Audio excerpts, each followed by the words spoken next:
Eu sou Tereza Nogueira, mulher, mãe, delegada de polícia, mas isso tudo você já sabe.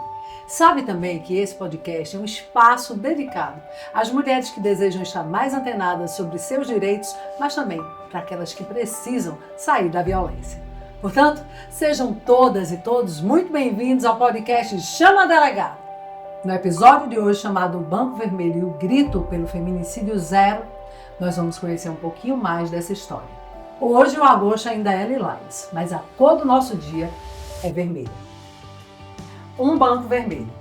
Na Itália, em 2016, ele apareceu pela primeira vez em uma praça, como um memorial para mulheres que nunca mais voltaram para casa. No Brasil, 2 casos de feminicídio marcaram essa história. Patrícia Vanderlei, amiga de André Rodrigues, assassinada pelo ex-companheiro em 2018, e Renata Alves, amiga de Paula Limonge, assassinada pelo namorado em 2022. Em 2023, esse símbolo cruzou o oceano e chegou ao Brasil pelas mãos dessas 2 mulheres que também conheceram de perto a dor da perda, Andréa e Paula. O feminicídio de uma amiga próxima, as duas, as motivou a transformar o luto em luta, a memória em ação. Hoje, o Banco Vermelho está em praças, escolas, tribunais e ruas de todo o país e carrega a promessa de que nenhuma mulher será esquecida.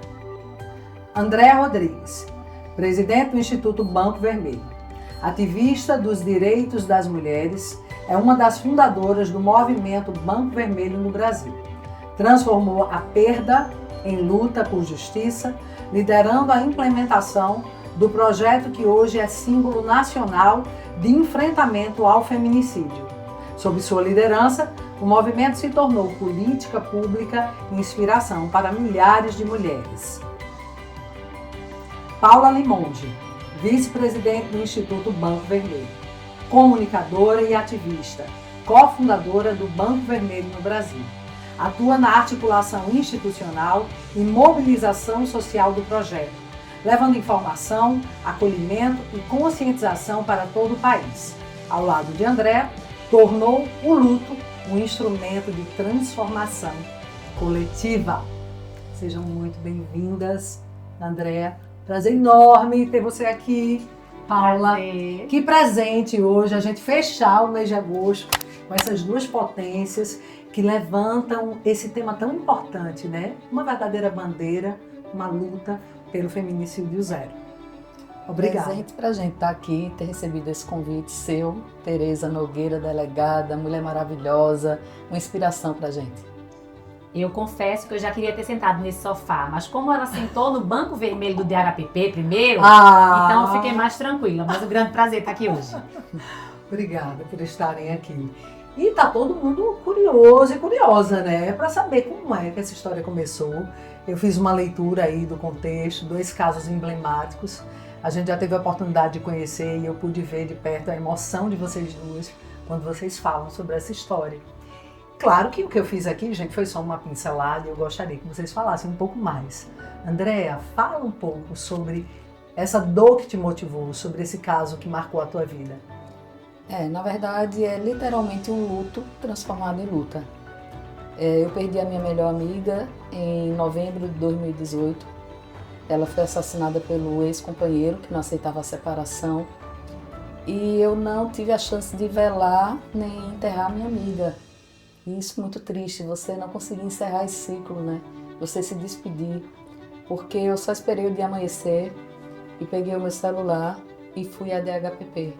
Você tinha muitas provas dentro dele? Tinha, eu era a principal testemunha, fui a principal testemunha do caso, porque tinha conversas, porque chegou um momento, quando o relacionamento dela começou a ficar muito, aparentemente, já complicado, então eu conversava muito, ela não se via, não se enxergava como vítima. Então eu comecei a gravar algumas conversas minhas com ela, pra gente poder se escutar depois. Olha, deixa eu colocar para ela se ouvir, para ela se escutar, porque eu acho que ela na cabeça mais tranquila, ela vai entender o que está passando. Nessa época tu não moravas aqui no Brasil?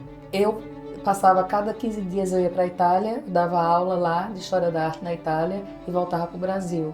Então, nesse meio tempo, a gente se encontrava e conversava, e ela ia me falando e eu ia vendo que a situação estava piorando cada vez mais. Rapidamente. Só que ela não se enxergava como vítima, como muitas mulheres não se enxergam quando não sofrem a violência física, que era o que acontecia com a Patrícia. Ela não sofreu, ele nunca encostou um dedo nela, mas ele foi capaz de matá-la. Então, eu fui à DHPP, onde eu fui muito bem acolhida. E quando eu cheguei, mostrei as provas, assim, do que tinha de áudio, do que tinha de conversas, do que tinha de print. Eu fui uma das últimas pessoas a falar com ela no dia. Então, o delegado, na mesma hora, depois na terceira mensagem, ele levantou a mão e disse: não, para, chama o escrivão, não foi um acidente. Você tem mais algumas testemunhas? Tenho, chamamos outras amigas também, pessoas que eu não via há mais de 20 anos, porque eu passei um tempo morando fora, eu também tinha essas idas e vindas à Itália sempre. E todos os depoimentos foram ipsiliter iguais aos meus. Então essas pessoas também tinham provas que eram idênticas às minhas, o que fortaleceu a perícia também, porque foi um crime muito emblemático realmente. Sim, e foi um trabalho de investigação muito marcante, né? Exatamente. Porque tudo levava a crer que poderia ter sido um acidente, foi tudo forjado de uma maneira tal que induzia a ele. No entanto, essas provas foram contundentes no sentido do feminicídio. Exatamente, foi importante demais, não só as minhas, mas dos outros amigos também que tinham conversas similares sobre o assunto. Então, por exemplo, ele falava que ia jogar o carro no muro com ele dentro para ele se matar. E eu falava para ela: não, isso não é com ele, é com você. Tudo que ele falar que vai fazer com ele, Patrícia, ele vai fazer com você. Então, nessas situações, a gente começou a ver realmente que ela não se entendia. Ela falava: de jeito nenhum, isso não vai acontecer. Ele é apenas muito cuidadoso comigo, ele não está convencido da separação. Enfim, ela inventava mil histórias, porque ela mesmo não queria acreditar que ele fosse capaz de fazer alguma coisa. Mas quem estava de fora conseguia entender quão vítima ela era. Como esse caso terminou? Terminou que no dia 4 de novembro, ela me liga bem cedo nesse dia e ela começa a contar que ele tinha surtado. E para mim já era normal escutar que ele tinha surtado. Só que ele passou o dia perseguindo ela, ligando, ela estava numa praia vizinha aqui e ele disse para ela: hoje eu vou lhe dar a felicidade que você tanto quer. E ela começou a ficar muito nervosa, preocupada, achando que ele ia se matar. Então, tanto eu como outras amigas também conversaram com ela no dia e falaram: Patrícia, não, mais uma vez, eu repeti, isso não é com ele, isso é com você. Então, ele foi buscá-la, foi até a casa da mãe dela nesse dia e nós já tínhamos falado para que ela não encontrasse com ele, que no outro dia nós iríamos juntas fazer uma protetiva para ela. E ela disse: vamos, Patrícia, hoje que é domingo. Dani Portela também a mesma coisa: vamos, que hoje é domingo. Aí ela: não, eu tenho que estudar com a minha filha, na segunda eu vou.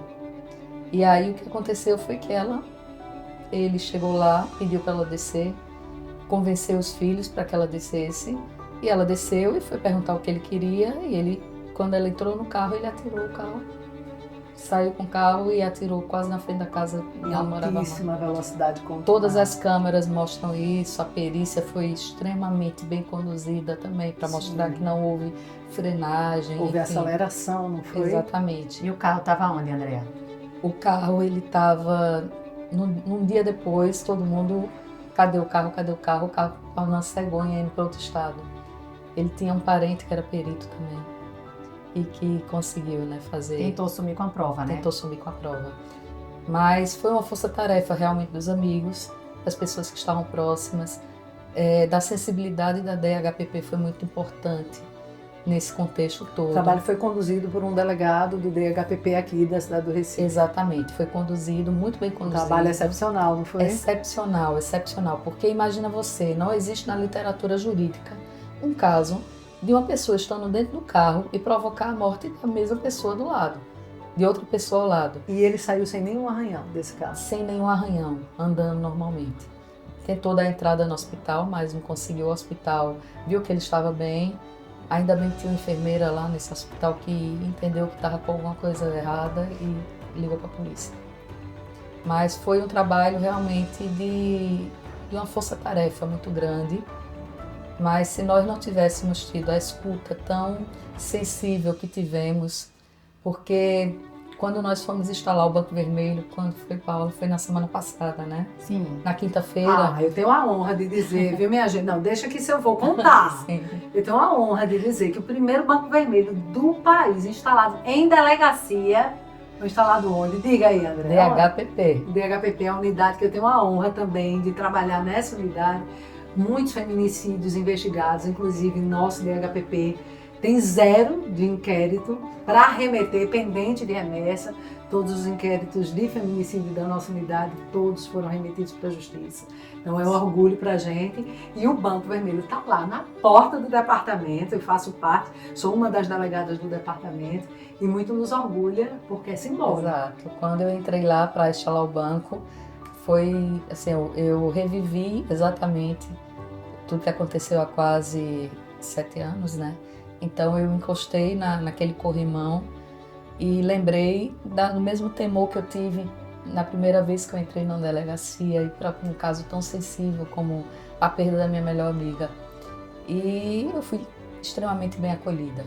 Então eu acho que isso faz toda a diferença, que eu imaginei o que é que eles vão falar, cadê a prova, o que é que você está falando besteira? E eu não ouvi nada disso, ouvi alguém que realmente estava disposto a me escutar e a entender que aquilo ali não se tratava de um acidente. Foi uma escutativa de verdade. Exatamente. Então tudo surgiu na transformação desse luto em luta, porque foram 3 anos e meio, quase 4 anos de luta até chegar ao julgamento, com vários pedidos de habeas corpus e a gente se mobilizando para que esses pedidos não fossem aceitos. Então surgiu aí 1000 situações assim que a gente hoje, apesar da situação ser muito triste e sensível, a gente às vezes ri com isso, porque foi muita força-tarefa. Eu já me passei, para você ter ideia, delegada, já me passei pela assistente de Fátima Bernardes.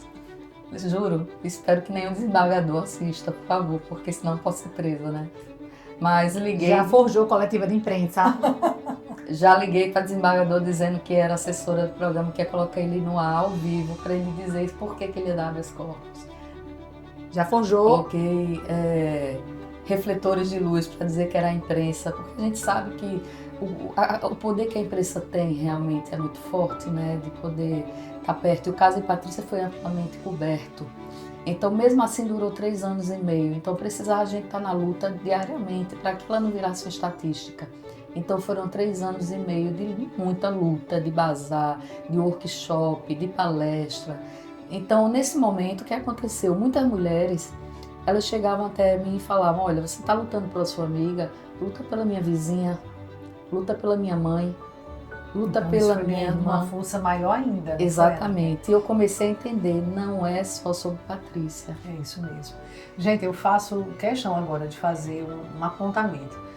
Nós temos um episódio muito especial, uma promotora de justiça, uma das promotoras que atuou nesse caso de Patrícia Vanderlei. Se você quer saber um pouco mais de detalhes sobre essa história, vai lá, dá uma olhada no nosso repertório de episódios. Tem um episódio lindo de Dalva Cabral. Ela fala com muito carinho e traz os detalhes desse caso que marcou a vida dela. Quando eu perguntei a Dalva, quais casos, traz 1 ou 2 casos que marcaram a tua vida na tua atuação como promotora, ela fez questão de falar sobre o caso de Patrícia. Então, remeto vocês, vão lá, visitem esse episódio e voltem aqui com a gente. Nova maravilhosa. Demais, demais. Agora, trazendo o que te motivou. Paula, você também tem uma história de uma amiga querida que você perdeu pelas mãos do feminicídio. Conta um pouco dessa história pra gente. Então, eu e a Andréa, nós somos colegas de profissão, né? Eu sempre trabalhei no mercado de bebida alcoólica e a Andréa, publicitária, sempre fazia os meus atendimentos, era quem criava as campanhas das marcas que eu trabalhava.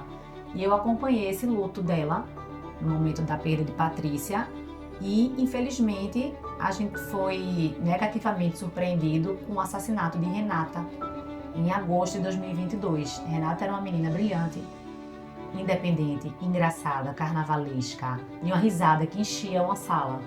E foi muito chocante para todo mundo, né? Apesar de eu não ser melhor amiga, como era o caso de Andréa, que foi a pessoa que foi a principal testemunha, Renata era muito querida pela escola inteira. Então todo mundo ficou muito abalado. E quando a Andréa teve essa ideia de ressignificar essa dor e disse: Paula, eu preciso chorar. Inclusive, porque eu não tive tempo de chorar nesses 4 anos, eu só lutei. E eu queria fazer uma homenagem. E já que a gente é tão amiga e a gente partilha, infelizmente, de um cenário tão absurdo, vamos fazer uma homenagem para Patrícia e você faz para Renata? Eu disse, claro. Só que eu não tinha noção e dimensão do que é que ia acontecer na nossa vida. De onde isso ia levar você? Tudo começou como um ato pela vida das mulheres e trazendo a memória de Renata e Patrícia. E era para ter sido apenas um dia que ia chamar a atenção de uma cidade. E esse um dia virou um instituto que está no Brasil inteiro hoje. Que dia foi esse? Em que lugar? Já foi com o primeiro banco? Foi no dia 25 de novembro de 2023. A gente teve a ideia de espalhar 21 bancos vermelhos na cidade para fazer o calendário dos 21 dias de ativismo, que é uma data da ONU, que começa 20 de novembro e vai até 10 de dezembro, que é a Declaração dos Direitos Humanos. E a gente falou, poxa, são 21 dias, vamos espalhar 21 bancos? E aí a gente começou a pedir dinheiro aos empresários, amigos, e dizer assim, poxa, patrocina um banco aqui na tua faculdade, patrocina um banco aqui na tua escola, na tua padaria, na tua galeria. E depois a gente entendeu que tinha que ir pra rua, não foi, Andréa? A gente falou, poxa, por que eu vou deixar em lugar privado? Isso tem que estar no alcance da cidade. E aí procuramos a Prefeitura do Recife, que ficou encantada com esse mote e abraçou a nossa ideia. Então, além dos 21 bancos, nós também colocamos um banco gigante no Marco Zero, como bom pernambucano. Tudo maior, O maior e o melhor, minha gente. O melhor, ou os dois ao mesmo tempo. Todos A gente não juntos. podia perder para vasculho, né? Exato. E aí a gente disse, vamos ter um banco gigante e vamos colocar no Marco Zero. Aí a André disse, ô Paulo, Marco Zero, tu sabe que é tombado, não pode, lá só tem carnaval, Vale do Menino Deus e não sei o que mais, a Paixão de Cristo. Aí eu disse, não, tinha o Coelho da Mônica, o Sansão, um dia desse em cima do letreiro. Deixaram o Sansão, não vão deixar um ícone de combate, vai deixar. Conseguimos a aprovação, colocamos o banco gigante. E no dia 25 de novembro de 2023, que é o Dia Mundial do Enfrentamento à Violência contra a Mulher, fizemos esse grande ato com um cortejo de passistas, maracatu, até o Banco Gigante, um show com a querida Nena Queiroga e a grande artista também, Joana Flor. Nena, duas queridas. Duas queridas, Nena. que foram também no amor, né? Porque a gente não tinha orçamento. E Todo mundo ajudou. todo mundo se ajudando. E fizemos uma feira de empreendedorismo feminino, com 30 lojinhas, 30 barraquinhas. E foi lindo, foi emocionante. E a gente deu entrevista na TV tal, na rádio tal. Até que no outro dia, Não, nesse dia vocês terminaram o dia pensando, ok, terminou por a aqui. missão foi feita. Cumprimos a nossa missão de Isso. homenageá-las. Exato, Mas o dia seguinte foi completamente diferente. completamente. Foi o que aconteceu. Foi um boom nacional. Porque todo mundo queria saber o que era aquilo, que banco gigante era esse. Que banco era esse pela Que cidade? tanto banco pela cidade, e esse banco gigante fazendo o quê? O que é que significa isso? E aí foi Globo News, Jornal Hoje, Revista Cara, as capas de todos os jornais. E a gente tinha feito um Instagram pra gente marcar esse dia, né? A gente fez um Instagram, @Banco Vermelho, Exatamente. para que ficasse em memória. De repente o Instagram começa a crescer. E aí começam e-mails, ligações. Eu quero esse banco aqui, eu preciso desse banco. Infelizmente, né, minha filha foi assassinada, minha amiga. Aí a gente disse, e agora, Andréa? E todo mundo perguntando qual é o CNPJ, qual é a ONG. E a gente disse, que ONG? Que ONG? ONG. E em um mês a gente tinha um CNPJ. E agora, prestes a fazer 2 anos, nós somos uma lei federal, estamos em metade do Brasil e criamos a campanha nacional Feminicídio Zero. É isso aí. Que está não só nas praças, mas também já em delegacias no Brasil. Isso. Que Exatamente. privilégio pra gente. Essa história, com certeza, as duas histórias impactaram, está impactando ainda a vida de muitas mulheres, mas essas histórias também impactaram a vida de vocês. Como hoje vocês se definem? Se eu perguntar, quem é André hoje? Como você se define, André? Olha, eu me defino como uma inconformada. Eu não me conformo. Eu sou indignada também. E eu quero me manter assim, que no dia que eu perder a capacidade de me indignar com cada caso, porque todos os dias nós convivemos com essa realidade. Paula não falou, mas nós largamos nossa vida profissional. Ela que tem uma vida como empresária, eu também. Cada uma dentro da sua área de atuação. E nos dedicamos hoje integralmente ao Instituto. Então são todos os dias assim, existe o banco gigante que está na rua, toda essa parte visual, mas existem os bastidores, que é contato com as famílias das vítimas, então com as próprias vítimas também. Que a gente acolhe Que a gente tanto acolhe, famílias de exatamente. vítimas fatais, como mulheres que foram alvo de violência. Onde a gente fortalece a rede de proteção existente, então a gente encaminha essas mulheres também. Então, escutando cada uma dessas histórias, cada história dessa me faz chorar. Então eu quero continuar sendo uma pessoa inconformada, eu quero continuar sendo uma pessoa que não perdeu a capacidade de se dignar com uma situação como essa. Então isso para mim, de fato, representa o que a gente fala do banco, do sentar e refletir, levantar e agir. Eu me levanto todos os dias para agir, todos os dias. É sobre isso. É sobre. E você, Paula, como você se define hoje? Eu acho que a criação do Instituto trouxe para mim uma maturidade que eu ainda não tinha. Eu sempre fui muito brincalhona, muito leve, então tudo eu tentava suavizar. E não estou dizendo que me deixou uma pessoa pesada ou triste, me deixou uma pessoa madura. Então eu me tornei, eu acho que uma grande mulher quando eu abracei essa luta e uma grande mãe para os meus filhos. Então eu posso dizer que eu fui uma grande executiva do mercado de bebida durante 12 anos. Sempre ganhei todas as premiações, sempre estava nos holofotes, mas eu acho que nada me orgulha tanto do que onde eu estou hoje. Então eu acho que eu me tornei uma mulher melhor, uma mãe melhor, uma pessoa melhor depois que o Instituto entrou na minha vida. Que bom. E ver o olhinho de vocês brilhar desse jeito, claro, a gente vê que existe propósito. Hoje existe propósito. É muito além do que um cargo executivo. Existe uma missão, um propósito. Gente, eu vou trazer uns dados para vocês do novo Atlas da Violência. 2024 registrou o maior número de estupros e de feminicídio da história do nosso país. 87.545 mulheres foram vítimas de estupro e 1.492 mulheres foram vítimas de feminicídio. Dentro dessa estatística, a maioria, com certeza, das vítimas eram negras e sofreram violência onde? Dentro de suas casas. É dentro de casa ainda que essas mulheres estão mais expostas, André? Isso é muito triste, né? Porque eu estava escutando hoje de manhã uma matéria que falava que, quer dizer, uma mulher falando que não existe um minuto de paz para a mulher. Não tem aquela placa que fica na frente de construção, estamos há X dias sem acidentes. Então, na placa da vida da mulher, estou a 0 dias de paz, porque não existe um dia de paz realmente. Então, é uma coisa muito alarmante quando você entende que você vive num país que é o 5º país que mais mata a mulher no mundo. Entre 196 nações, nós somos o 5º país que mais mata a mulher no mundo. A cada 6 horas, uma mulher é morta. A cada 6 minutos, uma mulher é violentada. E principalmente sendo criança, né, Paula? A maioria das vítimas de violência sexual são 13 anos. 13 anos.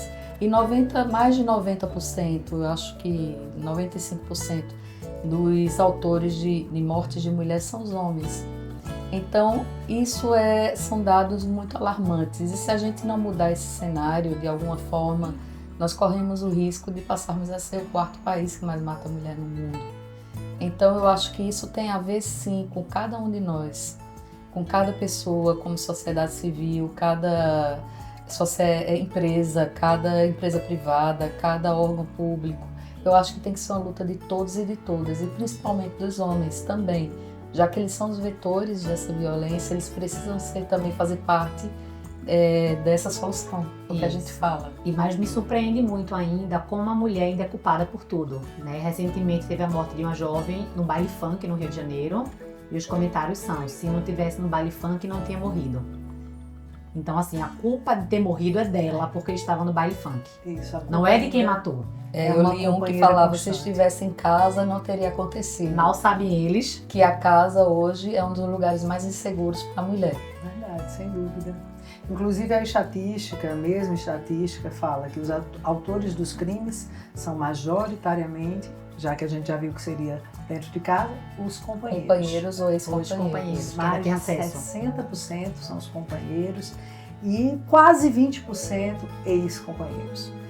O lar, onde deveria ser o nosso grande centro, polo de proteção. Lugar de paz e proteção. Mas não tem sido um lugar de proteção nem para as mulheres e, como você disse, né, Paula, nem para as crianças. Nem para as crianças. Nem a casa, nem fora de casa. Ou seja, não existe um lugar de paz hoje para a mulher. E é engraçado, até dizer engraçado, né, que eu tenho visto muitas comunidades femininas, inclusive, nascendo.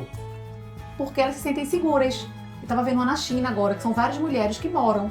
Porque assim, a coisa está tão gritante, o medo está tão latente, que deixa eu me afastar. Então, assim, gente, a que ponto a gente está chegando? Né? Nós somos seres humanos, seres que são de convivência. Então, isso tem que ser tratado desde a raiz, desde a base, né? Na escola, como a gente fala, né, Andréa? Nas igrejas, no campo de futebol, todo lugar é lugar de estar falando. E principalmente falar com homens, sabe, Tereza?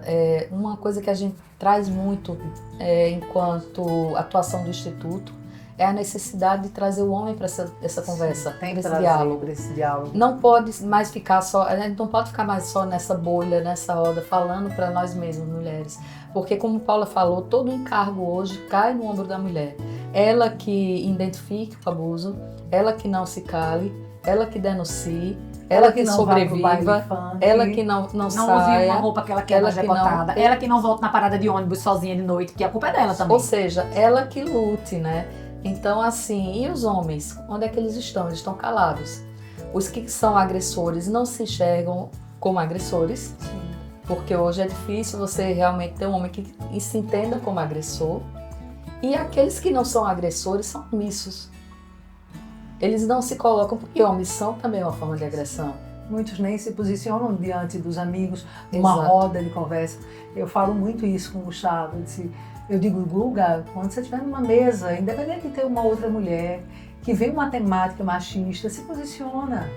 Seja essa voz, né, do Seja essa homem voz que se fala posiciona. contra. Cara, isso está ultrapassado. Isso é coisa que você está falando, para pensar sobre isso. Isso não cabe mais na realidade que a gente vive hoje.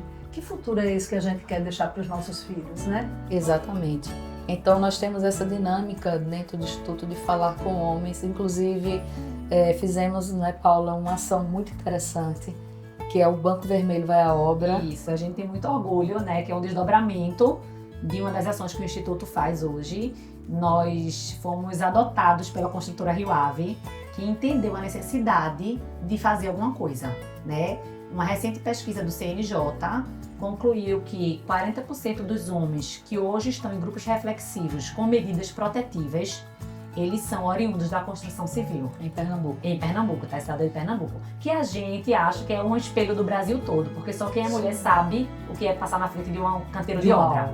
Né? A gente muda de calçada, a gente tem medo daquilo ali, né?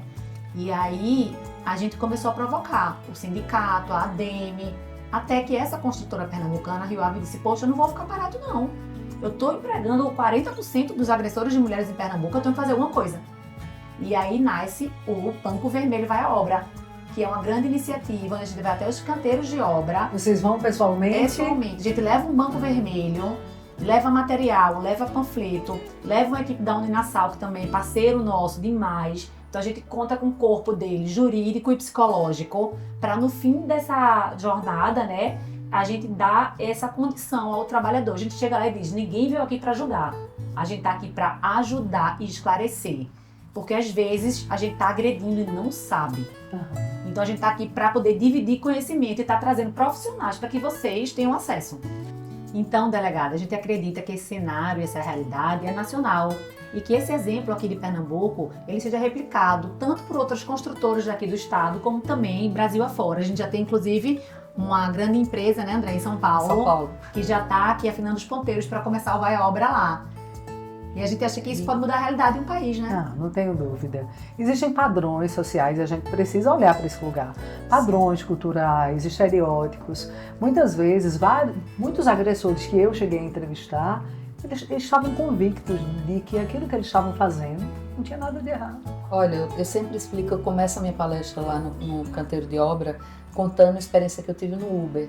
Eu estava no Uber dando entrevista para a CBN por telefone, aí quando eu desliguei, aí o motorista deu parabéns pela sua fala, tudo mais, mas eu queria dizer uma coisa, eu tenho um irmão meu, que ele é uma moça, uma flor, ele recebeu a Maria da Penha injusta.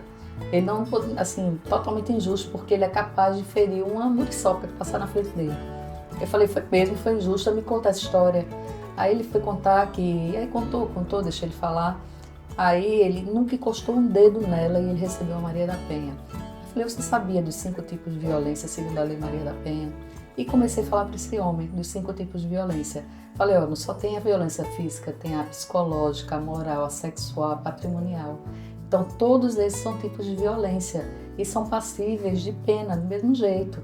Então são agressões, e não apenas agressões, são violências passíveis de medidas judiciais. Então esse homem, a gente estava passando na frente da prefeitura, ele colocou no recuo que tem ali na pista, encostou e disse: moça, eu preciso lhe dizer uma coisa, ele faz tudo isso que a senhora falou. E digo mais, eu faço também. E eu não sabia que eu fazia isso. Eu não sabia que isso era errado. Que isso era violência. E a partir de hoje eu quero ser uma nova pessoa, eu quero ser um novo homem. Eu estou muito emocionada com isso que a senhora me falou agora. Eu acreditei muito na sinceridade daquele homem ali, que de fato não sabia. Muitos sabem, doutora, e a senhora sabe disso. Sim, Muitos sem sabem. dúvida. Mas muitos não sabem, assim como mulheres também não se reconhecem nesse lugar de vítima quando elas não sofrem a agressão que é física. Pois é. Então, um dos papéis do Instituto muito importante é levar essa questão dessas mulheres se entenderem enquanto vítimas também, falando dos 5 tipos de violência da Lei Maria da Penha. E eu acho sempre que tem uma voz assim, como a Luísa Brunet ou uma Ana Hickman, que são mulheres influentes, ricas, esclarecidas, que viveram isso dá uma democratização no tema, né? Isso Sim. traz para dizer, poxa, elas? Com elas? A violência está em todos os espaços. Então é preciso falar sobre isso, é o que a gente diz. Precisamos falar sobre isso. Independente de camada social, Independente. a violência não tem cor, não tem endereço, Sem gênero. tem gênero. É isso mesmo. Importante demais essa fala de vocês. Paula, você é responsável dentro do Banco Vermelho pelo setor de comunicação, mobilização, não é isso? Isso. Quais os maiores desafios que você encontra hoje para mobilizar e para levar essa fala? Essa pergunta é muito boa, viu? Porque do mesmo jeito que a gente tem pessoas impressionantes que abrem portas, a gente também tem muita decepção. Eu vou citar um caso aqui, sem citar o nome de um parlamentar que perdeu uma irmã pro feminicídio. Então a gente achou que ia ter muito apoio desse parlamentar. E aí, quando a gente voltou até o gabinete desse parlamentar, a gente foi sequer atendida. Então, às vezes, tem uma pessoa que nunca teve nenhum caso de violência, mas que é muito ativa, seja homem ou mulher, que pega na nossa Se mão, sensibiliza com a causa, se sensibiliza quando tem pessoas que a gente mais espera. Isso eu digo tanto de parlamentares como de empresas, instituições, né, Andréa? Que a gente tenta abrir uma porta e que a gente não é nem ouvido. Então, o desafio de hoje, que eu acho o mais complicado do ponto de vista de comunicação, é o próprio tema. Porque, como eu digo, o racismo hoje é falado. As pessoas falam sobre racismo. Se tiver na rua um caso de racismo, às vezes as pessoas até se metem e fazem: o que é isso? Isso é crime, né? Se tem um caso de LGBTfobia, as pessoas também tendem a proteger, né? Ou falar: não fale assim com ele. A questão também da igualdade de gênero em empresas, todo mundo fala, mas a violência doméstica ainda não é o meu assunto e eu não meto a colher. Então, Na sua percepção, as na minha pessoas percepção, ainda usam ainda muito esse pensam ditado? isso. Tem De mulheres... briga de marido e mulher não se mete com mulher? Demais, tem milhões de vídeos diários que a gente recebe, assim, agora em Minas Gerais, o homem puxando a mulher pelo cabelo no posto de gasolina, assim, no chão, até dentro do carro, cheio de homem no posto. Então, assim, ninguém olha pro lado. Isso eu digo da sociedade e não se envolver com o problema, e das empresas e indústrias que estão empregando vítimas e agressores. E estão fechando o olho para essa epidemia, que é a violência doméstica. Então, racismo já foi muito difícil de falar. Hoje em dia é um tema trabalhado. LGBTfobia, igualdade de gênero. Mas e a violência doméstica? Eu acho que esse é o maior entrave. Não dá pra gente falar de igualdade de gênero e colocando debaixo do tapete a violência doméstica. Exato. Porque é um recorte essencial que mostra pra gente que a igualdade de gênero ainda está distante. Porque dentro de casa a gente ainda não é igual, a mulher ainda não é igual em termos de direito, nem dentro de casa. Então a luta lá fora fica mais difícil. Muito importante trazer essa fala. Quando a gente fala de política pública, Andréa, porque na verdade o Banco Vermelho hoje tem uma lei, né? Qual é o número da lei? 14942, sancionada no dia do meu aniversário, 31 de julho, foi o meu presente, então obrigada. Enquanto política pública, Sim, não é isso? Exatamente. O que significa isso? Explica um pouco pra gente. Olha, pra gente é muito simbólico, é muito significativo isso, porque o Banco Vermelho, como ícone dessa luta, ele tem esse papel de chamar a pessoa para sentar e refletir, levantar e agir. E ele também é um ponto de acolhimento. Então nós temos uma história assim, são várias histórias que chegam pra gente pelo Instagram todos os dias. Mas tem uma que eu costumo sempre falar muito, que é de uma senhora ali, tem um Banco Vermelho na frente do Tribunal de Justiça. Tribunal de Justiça. Tomás de Aquino. Tomás de Aquino. Então tinha uma senhora na parada de ônibus que ela se levantou e foi para um banco e sentou no banco. E a amiga dela chegou para ela e disse, olha, por que você está nesse banco e não está na parada? Vem sentar aqui na parada de ônibus. É mais perto, né? É mais perto. Ela disse, não, porque aqui eu me sinto segura. Aqui eu me sinto acolhida, né? Então, assim, o que essa mulher sentiu foi acolhimento. Então, Aquele banco era dela também. é dela, representava possivelmente alguma situação que ela estivesse vivendo.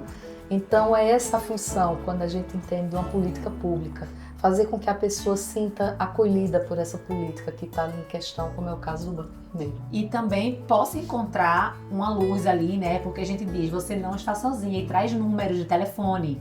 Então vai que a mulher tem coragem, ela se sente acolhida, ela vê aquela frase, ela lê você não está sozinha, ligue, peça ajuda, como pessoas que têm amigas e familiares passando por isso e não sabem o que fazer ou por onde começar. Essa e se parte preparam, né? é muito importante, Paula, nesse momento, a gente falar sobre o 180 e 190. A gente sempre repete, parece que todo mundo, a gente às vezes acha, como a gente fala diariamente sobre 180 e 190, a gente acha que todo mundo sabe, já conhece ou sabe a diferença de um para o outro. E eu acho que é muito importante falar isso, porque cada vez mais que a gente fala, a gente nota as pessoas surpreendidas até com isso mesmo. O crescimento do próprio canal teve um índice imenso de crescimento do 180 e 190, que mostra que a violência aumentou, mas também mostra que as denúncias aumentaram também. Então isso tem um lado positivo. Então qual é a diferença, Paula, basicamente, do 180 para o 190? Então, 180 é uma central 24 horas que funciona para que as pessoas tirem dúvidas ou façam denúncias anônimas. Funciona também pelo WhatsApp, porque às vezes a mulher não pode falar, então ela escreve lá o que está acontecendo e do outro lado da linha vai ter alguém capacitado para acolher você. Mesmo que você não queira fazer uma denúncia, mas você pode contar sua história, aquela pessoa vai lhe ouvir e vai lhe fazer um encaminhamento. Então, para orientações, através do WhatsApp também, e denúncias anônimas. Qualquer pessoa pode salvar uma mulher. Você sabe que a sua vizinha está lá chorando, gritando todo dia, toda noite. Aí você liga, ó, rua tal, apartamento tal, fulaninha está sofrendo agressão. E a Patrulha Maria da Penha vai lá fazer uma vistoria. Lembrando que não precisa nem se identificar, né? Anônimo, sigilo total. E o 190 é polícia militar. Risco imediato. A violência está acontecendo agora, eu estou escutando aquele grito, eu estou vendo uma mulher ser agredida na rua, ligue 190. Então são dois numerozinhos aí que tem que estar na cabeça de todo mundo. 180 para denúncias anônimas e informações, 190 para perigo imediato. Perfeito. Decoraram? Então repete, Paula. 180 para denúncias anônimas, sigilosas e informações, e também funciona pelo WhatsApp, e 190 para o perigo que está acontecendo na hora, o perigo imediato. Tem sido difícil para vocês mobilizar a sociedade civil, empresas? Vocês estão sentindo uma abertura? O processo, na opinião de vocês, ainda é lento? Olha, nós sentimos que houve uma evolução muito grande. Eu acho que a gente chegou num momento que a gente começou a falar, foi o primeiro instituto a começar a falar sobre feminicídio mesmo, porque até então era uma palavra que ninguém queria falar. A gente estava tangenciando através das outras violências, mas na hora de falar do feminicídio em si, a gente estava falando pouco. Então nós chegamos e fizemos basicamente, precisamos falar sobre isso. Precisamos falar sobre feminicídio. E eu não estou falando de morte, eu estou falando de vida. Estou falando de livrar vidas, salvar a vida de mulheres. Então eu acho que houve no início uma resistência maior. Hoje em dia a gente já começa a encontrar mais disponibilidade do lado das pessoas, até porque os números estão gritantes, a situação está gritante. Muitas pessoas que, o que a gente costuma falar, se você não conhece alguém, ou direto ou indiretamente, que esteja passando por alguma situação de violência doméstica, alguma mulher, essa mulher pode ser você. Então, hoje em dia, você conhece uma vizinha, você sabe de alguém que está passando por isso. Então, os números estão tão gritantes que a sociedade está mais mobilizada, sim. Precisa se mobilizar mais, mas a gente acha que está mais aberta, né, Paula? Isso, e eu me lembro muito, quando a gente começou a se entender como instituto, a gente fez a miniatura de um banquinho, que a gente tem o banquinho miniatura, o banco de praça e o banco gigante. Eu ganhei, tá, gente? O banquinho miniatura tá na minha mesa. E aí, no primeiro banquinho, tinha em cima, lutamos pelo feminicídio zero. Eu cheguei em casa pro meu marido e disse, olha, amor, que lindo. Aí ele, muito pesado feminicídio. Por que vocês não botam lutamos contra o abuso ou a violência? Eu disse, tá certo. Isso é o termômetro. Esse é o termômetro, incomodou. Incomodou. incomodou muito durante 1 ano e meio. Porque as pessoas não Não queriam queriam falar falar a sobre palavra. isso. Quando a gente chegou no Ministério, pela primeira vez, Ministério das Mulheres, para falar com a ministra, no tempo era a ministra Cida, então nós chegamos e falamos, olha, existiu o Fome Zero, que não acabou com a fome, mas que deixou muito claro que nós não podemos admitir uma pessoa passando fome. Sim. Então é um ponto de responsabilidade seu não admitir aquilo. É um alerta. É um alerta. lembrete. Existe a tolerância zero para a bebida com direção. Então, para a realidade que nós estamos vivendo hoje no país sobre feminicídio, é preciso um feminicídio zero. É preciso esse compromisso. E que as pessoas entendam que isso não é uma ilusão. Isso tem que ser um compromisso de todos e de todas. Ainda Então, tem faz quem sentido. acha que feminicídio zero é uma ilusão, um sonho, uma utopia? Sim, sim. Ainda tem muita gente, delegada, que não acredita no crime feminicídio, que diz que é mimimi. Ah, não, tudo devia ser homicídio. Aí a gente tem que explicar. E a gente explica bem direitinho. Quando chega no canteiro, né, Andréa? Eu falo, ó, minha gente, vocês sabem a diferença de homicídio para feminicídio? Aí eles, não sei. Aí eu vou dar um exemplo. Vamos dizer que eu tô na Avenida Agamenon Magalhães e eu tô lá e o cara vem me assaltar com a arma, eu reajo e eu sou alvejada e eu perco a minha vida. Foi um feminicídio? Aí eles ficam assim, não foi. Foi um homicídio, um latrocínio, na verdade, né? Mas ele não me matou porque eu era mulher. Ele me matou porque ele queria o meu celular. Ou ele queria minha bolsa. Ele tentou me roubar e me matou. Agora, eu acabo meu casamento, meu marido me persegue, não aceita o fim da relação e me mata. Ele me matou porque eu era um objeto de posse dele. Eu era um gênero feminino que pertencia a ele, então é um feminicídio. Aí eles fazem, Então assim, a gente tem que explicar o que é. E assim a gente vai mudando padrão e cultura, né, gente? Exato. Na verdade é um trabalho de contracultura, uma contracultura de paz, em vez da Isso. cultura da violência. É uma guerra do bem. É uma guerra do bem. Difícil, né? Uma luta difícil, mas a gente não pode, não Ela pode é gigante, hesitar. é por isso que o banco é gigante. Pois É uma é. luta gigante, então um banco gigante para uma luta O igualmente banco é gigante do tamanho do desafio. Exatamente. Paula, tu também tem uma memória de uma reação icônica. André trouxe, né, ilustrou esse recorte dessa mulher que estava na parada e que foi lá para frente do tribunal e disse aqui eu me sinto acolhida. Tu tem uma memória de uma reação Eu tenho. Seu Fernando. Tem o seu Fernando. de um homem? É. No Banco Gigante, quando a gente ainda não era instituto, era uma homenagem. Uma televisão me chamou dias após o lançamento, porque tinha dado muita mídia. E eu fui lá, assim, numa tarde. E quando eu tava começando a gravar, chega um senhor, todo nervoso, assim, dizendo, desculpa eu atrapalhar a gravação aqui, desculpa, eu passei aqui atrás, eu só queria tirar uma foto. E ele abre a sacola e ele tira uma camisa com a foto de uma moça. E estava escrito embaixo, Justiça por Gisele Kelly. E aí eu olhei assim, eu fiz, vem cá, senhor, o que foi que aconteceu? Aí na hora ele começou a chorar. Isso era minha sobrinha, ela morreu já vai fazer 7 anos, o assassino tá solto. Passa na frente da nossa casa, faz piada, tem dinheiro, tem muito dinheiro, tá aí solto na rua. A nossa família acabou, a mãe dela tá em depressão. E é muito injusto esse homem estar solto. Aí eu falei, o senhor vai dar entrevista. Aí ele disse, não vou porque eu tenho medo dele. Eu disse, não, a gente vai organizar aqui. Vai ali atrás do banco, vista essa camisa. Que o câmera vai gravar só o rostinho dela na sua blusa e vai destoar a sua voz. E assim, eu dei voz ao caso de Gisele, que estava parado. E a gente pegou na mão desse homem. E eu disse, eu vou ajudar o senhor. E a gente nunca mais largou a mão dele. E por conta do caso de Gisele Kelly, nasceu o aplicativo chamado Sinal Vermelho. Que é um aplicativo Conheço. genial, que vai descer para o Brasil todo, que acelera julgamentos de casos de feminicídio. E antes disso, eu disse, eu vou levar o senhor para falar com o presidente do Tribunal de Justiça. E o senhor vai perguntar a ele por que é que o caso da sua sobrinha não foi julgado. E assim a gente fez. Teve um evento que eu sabia que o presidente ia estar lá, eu disse assim, bora, seu Fernando. E ele foi lá, e o presidente se comprometeu. E sempre nos atendeu muito bem, né? Muito. Doutor Ricardo Paes.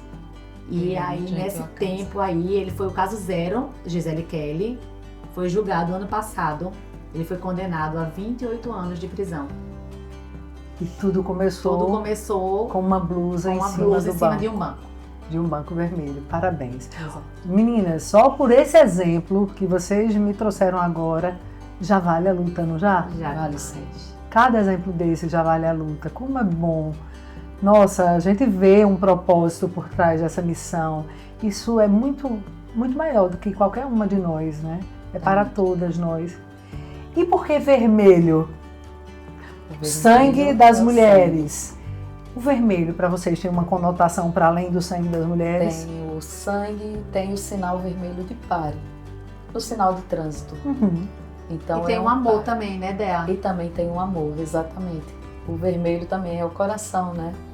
Então é um misto de tudo isso. É o sangue dessas mulheres que já foram derramadas, elas não podem ser esquecidas.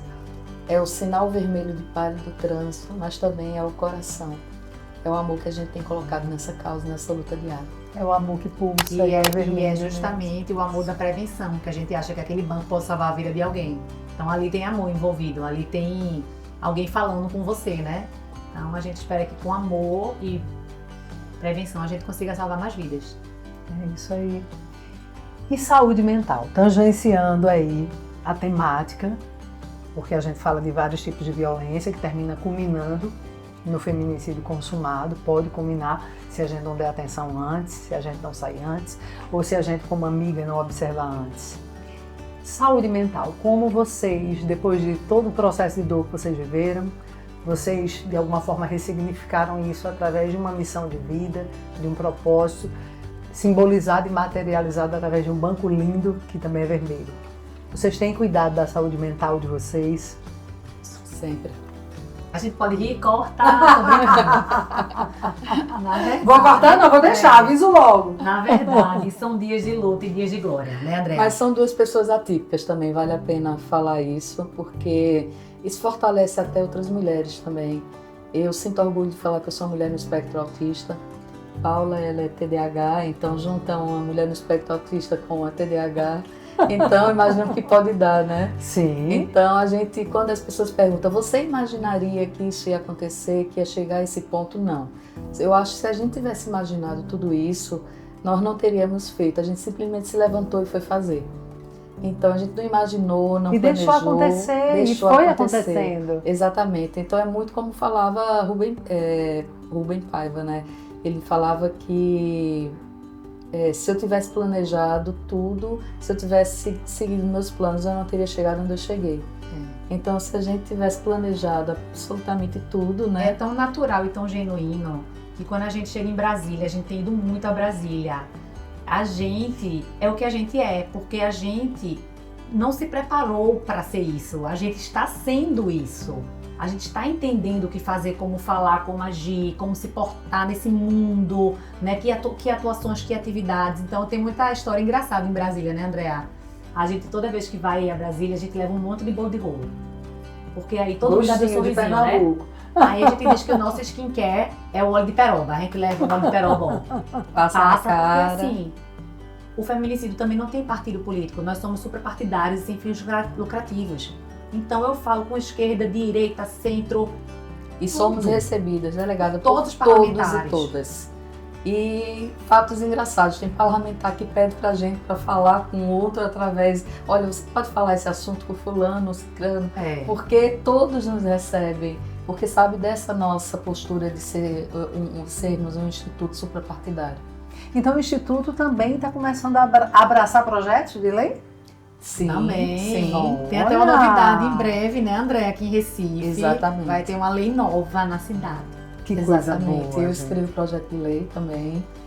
E escrevemos sempre projetos dentro da pauta e distribuímos para os senadores e senadoras, não apenas senadoras, como senadores, deputadas. E agora vereadores, né? E agora vereadores também. Porque eu acho que a sociedade civil tem que entender o papel que tem, a importância que tem dentro desse contexto. Porque a gente está na ponta, a gente sabe o que é que poderia fazer diferença enquanto lei. E muitas vezes essa pessoa, esse parlamentar, está sentado atrás de uma mesa, de uma cadeira, e ele não tem noção da ponta realmente. Então a gente sabe quando propõe alguma lei, é alguma lei que de fato possa fazer alguma diferença na vida das pessoas. Teve um parlamentar em São Paulo que marcou muito a fala dele. Ele disse: não sai nada do meu gabinete que eu não tenha escutado na rua alguém. Porque eu preciso ouvir o povo. Então qualquer lei que sai daqui, ela sai com um aval, uma pesquisa, um entendimento do que é que essa lei vai mudar na vida de quem está vivendo naquela cidade. É interessante que a Lei Maria da Penha, quando surgiu, muitos acreditaram que seria uma lei temporária, ela não surgiu para ficar tanto tempo. Se acreditava que seria uma lei com braço educativo, de conscientização forte, e que aquilo rapidamente seria absorvido pela nossa sociedade e ela passaria. No entanto, a lei veio, ficou, deu match, porque a lei deu match. E cada ano se fortalece mais, Cada né? ano se E fortalece. está entre as 3 principais do mundo, né? As 3 melhores do mundo no que diz respeito ao enfrentamento da violência contra a mulher. E na contramão, a gente está vendo o feminicídio aumentando. Então, isso revela muito do que ainda falta para ser feito, né? Só 20% da população brasileira conhece a lei na íntegra. A lei tem 19 anos.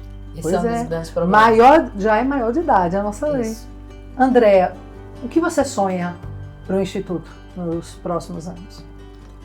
Olha, vamos falar de sonho. Um sonho que talvez vá contra, assim, ao que alguém possa pensar, quero que o Instituto cresça, abraça o Brasil e tudo mais. Não, meu sonho de verdade é uma fala que Paula sempre costuma dizer e que eu também incorporei à minha vida. Eu sonho que esse Instituto vire um memorial. Um memorial. Assim como é o orelhão de telefone, de rua, que a gente tem que explicar. Eu tenho que explicar para os meus filhos para que servia um orelhão. A pessoa chegava ali, colocava uma ficha, fazia uma ligação, porque naquele tempo as ligações eram feitas dessa forma. Então eu quero chegar, quem sabe, para os meus netos e falar, olha, esse banco vermelho existiu porque um dia se matava mulher no Brasil. Mas hoje não existe mais. Existiu esse tempo? Existiu, mas não existe mais. Então esse é o meu sonho, que ele vire um memorial. Um sonho lindo e quero partilhar do mesmo sonho que você. Ó, quem mais quer que a empresa feche tá aqui. Exato. Pense num negócio que a gente quer que acabe logo, né, Andréa? Exatamente. Porque tem que ser o quê? Feminicídio? Zero. E se a gente pensar, dentro da fala da Paula, que 20% ainda da nossa população, veja o tanto que a gente já trabalhou. A Lei Maria da Penha, que a gente tem canais de conscientização. Esse podcast também é um canal de conscientização. Totalmente. E 20% da população conhecer a Lei Maria da Penha. Nós falamos no nosso Instagram, por sinal, peço que todos sigam, @Banco Sim, Vermelho. vocês vão deixar todas as redes Certo. sociais, não se preocupem. Então, @Banco Vermelho, diariamente, nós colocamos ali, nós costumamos falar que informação é poder. E é poder mesmo.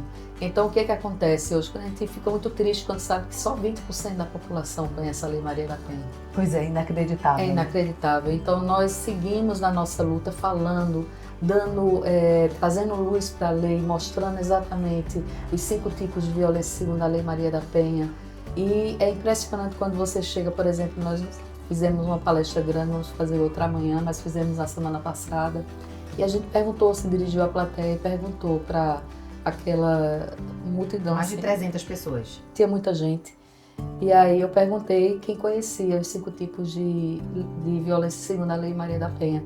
3 pessoas levantaram a mão só.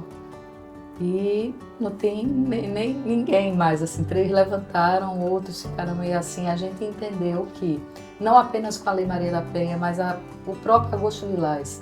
As pessoas, assim, fica muito claro já na mente das pessoas o novembro, Outubro Rosa, Novembro Azul, o Setembro branco, Amarelo. Então, isso já está muito bem fixado. Mas o Agosto Lilás, talvez até por ser uma lei nova, né? Então, as pessoas não conhecem muito bem sobre o Agosto Lilás e para que serve. Então, é para trazer visibilidade à Lei Maria da Penha, porque é o mês de É o mês de aniversário da lei. Para esse banco se tornar um memorial, a gente precisa conquistar os 80%. Exatamente. Que estão faltando conhecer um pouquinho mais sobre a Lei Maria da Penha. Vocês têm comigo compromisso de ajudar vocês a cumprir essa meta. 20% é pouco, a gente tem que caminhar para os 100%, então temos 80% aí pela frente. A luta continua. Paula, e você? Qual o seu sonho para os próximos anos para esse instituto? A Andréa já falou do sonho a curto prazo, né? Vamos pensar que antes da gente se aposentar e do instituto fechar, eu queria que tivesse em todos os estados do Brasil. A gente hoje já está em mais da metade, assim, um banco gigante já tem mais da metade do Brasil. A gente não tem um banco gigante em todos os estados. Em todas as regiões do Brasil já tem? Temos. Norte, Sul, Temos. Centro-Oeste? O primeiro do Sul está chegando agora, em agosto. Então faltava um banco gigante no Sul e vai estar chegando Roraima agora. também está chegando para o mês. Roraima está chegando, mas a gente já tem Belém, no norte. Então, eu queria que a gente pudesse estar presente em todos os estados do Brasil. E eu queria muito também que todas as escolas tivessem o nosso projeto para a primeira infância, que é o Banquinho Vermelho Vai à Escola, onde a criança monta esse banquinho de palito de picolé, pinta de vermelho, cola 180, tem uma roda lúdica com o professor, com o psicólogo, que a gente manda todo o material do que deve ser falado e entrega para a mãe o banquinho. Qual é a mãe que joga um trabalho de criança fora? Eu não joguei nenhum, imagina esse banquinho lindo. E olha o que é a mensagem, a criança está levando prevenção para dentro de casa. Então, Perfeito. eu acho que eu tenho esse sonho também de ver o Banquinho Vermelho Vai à Escola. Compartilhe do seu sonho também, viu, Paula? Porque eu acho que só vai mudar assim, sabe? Também acho. A gente precisa conquistar os 80% que estão faltando. E esse banquinho com certeza vai fazer isso de uma forma muito bela, Isso. lúdica, do jeito que toda criança merece. Pois é. Gente, que orgulho ter vocês aqui. Falta algo para ser dito. Nossa, a gente passaria aqui horas ainda, né? Eu acho que Conversando. faltou a gente dizer que agora no final de agosto o Instituto Banco Vermelho foi convidado pelo presidente do Senado, Davi Alcolumbre, para participar de uma sessão pública no plenário junto à ministra Carmen Lúcia e a ministra da Mulher, Márcia, para estar falando sobre o tema nacionalmente, de como a gente vai falar desse aumento de casos e soluções para que a gente possa prevenir. E a gente tem um orgulho imenso de ter sido convidado para fazer parte desse momento. Então acho que é uma grande conquista. Uma conquista para o banco, uma conquista Pro para Brasil, Pernambuco, é. que a gente se amostra. É. Que orgulho ver vocês atuando nessa linha de frente, em Brasília, em outros espaços de poder, por mais mulheres em espaços de poder, por mais bancos espalhados por esse país, por mais projetos dentro das escolas, dentro dessa linha de conscientização que a gente tem um longo caminho pela frente. Esse memorial vai chegar, uma hora vai chegar, no que depender de nós mulheres, dessas mulheres que não desistem nunca, nós não vamos desistir, porque desistir não é uma opção. Não, não mesmo. Quero pedir carinhosamente para que cada uma de vocês, você, André, primeiro, olhe aqui para essa câmera e deixe uma mensagem do seu coração. Esqueça que eu estou aqui.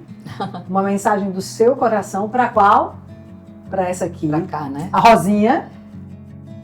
Para todas as mulheres. Bom, para você é o que nós falamos todos os dias para todas as mulheres. Você não está sozinha. Então não sinta sozinha, não se cale. Converse com alguém da sua confiança, busque ajuda. O silêncio ele só vai beneficiar o agressor. Então nós estamos aqui enquanto Instituto Banco Vermelho. Vai lá no nosso Instagram, @Banco Vermelho, manda uma mensagem, a gente responde.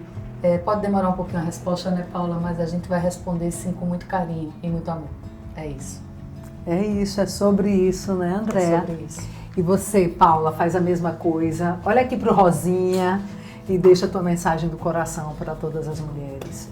Eu, como mãe de uma menina de 11 anos, e vendo esses dados alarmantes de estupro, onde a maioria dos casos são de meninas de 13 anos ou menos, eu queria pedir aqui encarecidamente a atenção de familiares, das mães, de todo mundo que tem uma criança no seu lar, para olhar melhor para essa menina, para falar com ela sobre proteção, para entender os sinais, para entender o comportamento, porque infelizmente a maioria dos abusos são feitos dentro de casa por parentes.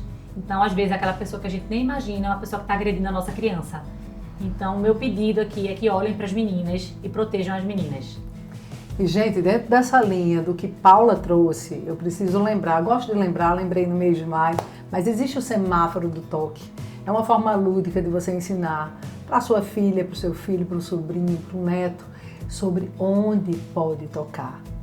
O que é verde, o que é amarelo e o que é sinal vermelho.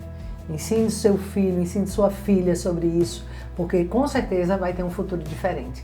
Porque a maioria das vezes essas pessoas são abusadas por quem elas confiam. Não é isso? Verdade. Repete o Instagram. @Banco Vermelho. Todo mundo vai lá, segue, compartilha, curte, que a gente vai agradecer bastante. E de repente você pode conseguir ajudar alguém que esteja precisando e nem sabe. Então, compartilha e ajuda a nossa luta aqui a ser lutada por mais pessoas. Falando em responsabilidade social, André, o nosso DHPP, que não tinha verba para isso, terminou recebendo de presente um banco vermelho que, na verdade, foi financiado por uma empresa, por um outro órgão, não é isso? Exatamente. Foi pela Copergás? Copergás, exatamente. Nosso Ok. agradecimento à Então, Copergás. claro, faço questão de agradecer a Copergás por esse presente e com certeza, e vocês por terem intermediado. Mas se uma empresa, se uma empresária ou um empresário nos ouvem agora e conhecem esse projeto lindo e deseja fazer o mesmo que a Copergás fez. Nossa, seria maravilhoso. Entre em contato conosco pelo @Banco Vermelho e lá nós vamos entrar em contato, vamos falar e conversar e apresentar para ele todo o nosso projeto, que aí com certeza vai encontrar uma forma de ajudar. Então é possível? É possível sim, para empresas, para pessoas mesmo, enfim, que não estejam ligadas em nenhuma empresa. Nós temos pessoas que nos ajudam também. E queremos aproveitar esse momento para agradecer aqui. Posso agradecer algumas empresas? Claro! A Uninasal, nosso agradecimento é nosso parceiro educacional. A Rio Ave, que é o nosso parceiro na parte de construção civil também. E a Copergás. A Sael BMW, que foi a BMW. primeira concessionária de automóveis a abraçar a causa. Então, tá com um banco lindo na Avenida Boa Viagem. A Fé Comércio e ao Senai, ao Grupo FIEP, ao Sistema FIEP. Isso. Pois é, e se você tem uma empresa, ou até se é uma pessoa física, como a André bem disse, e deseja de alguma forma financiar, colocar esse símbolo de luta na frente, numa praça, levar esse símbolo de luta para um órgão público, por exemplo, como aconteceu no nosso caso lá no Departamento de Homicídio, faça a sua parte, entre em contato com o Instituto, faça a sua doação. É um símbolo que, na verdade, gente, é um símbolo de luta que representa a vida, a luta pela vida de todas nós mulheres. Todos nós, homens e mulheres, nascemos de uma mulher.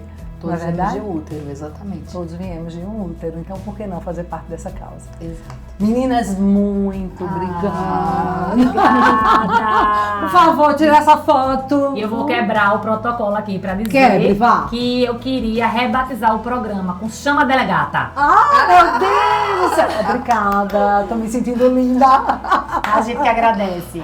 Gente, a gratidão é toda minha. Vocês foram um presente pra gente fechar esse mês que é lilás, mas que também é vermelho. Exatamente. Né? Hoje o nosso episódio é vermelho.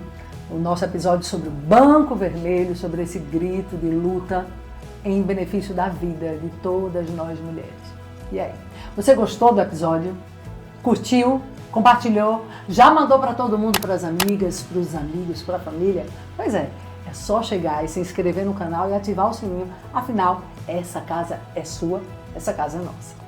Quero aproveitar também para agradecer a Uninasal, que também é parceira nossa.